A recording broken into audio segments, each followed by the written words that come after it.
All right, guys, let's call this pump install prep or something like that. So we're still on the 997.2. We are still in the driveway. Horrible, right? All right, so this is our new pump, the latest, greatest version. Like I said, it comes with the solenoid on it. It also comes with this O-ring here, and it comes with the pickup. It does not come with this seal right here. And one of the interesting things about this seal is look how inconsistent the thickness of this groove is.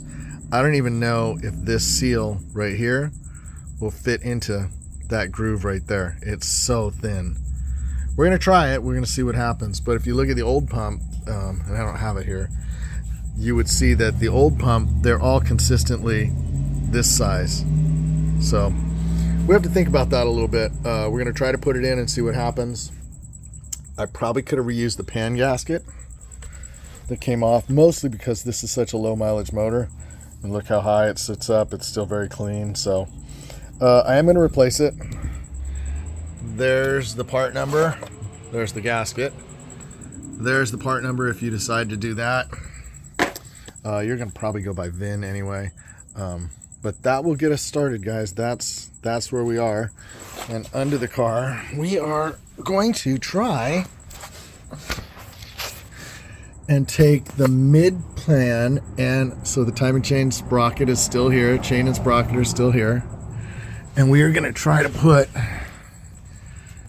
man, that's going to be tight between the chain tensors and everything up there. Hopefully this, see if I can focus this, hopefully this works out, guys. So there's the windage tray. You can kind of see connecting rods and stuff up through those holes. But that's what the bottom of it looks like. One good thing about doing it in the driveway and the car being at an angle like this, it lost very little water. All the water's still in the cooling system. I just lost a little bit out of the transfer passage that goes from the water pump here over to there, up there.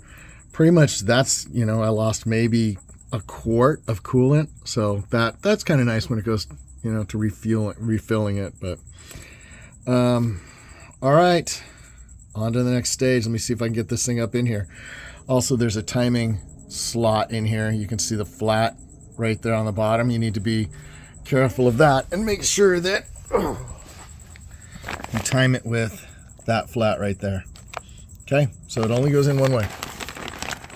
Basically, the one flat on the top. So, all right, we are going to try to take the pump, set it in here, kind of give you a sort of like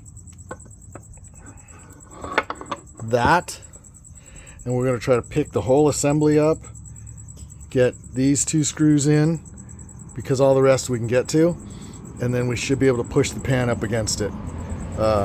Well, actually, we were going to get these two screws in, then the sprocket bolt, and then try to push the pan up against it. It is going to be challenging.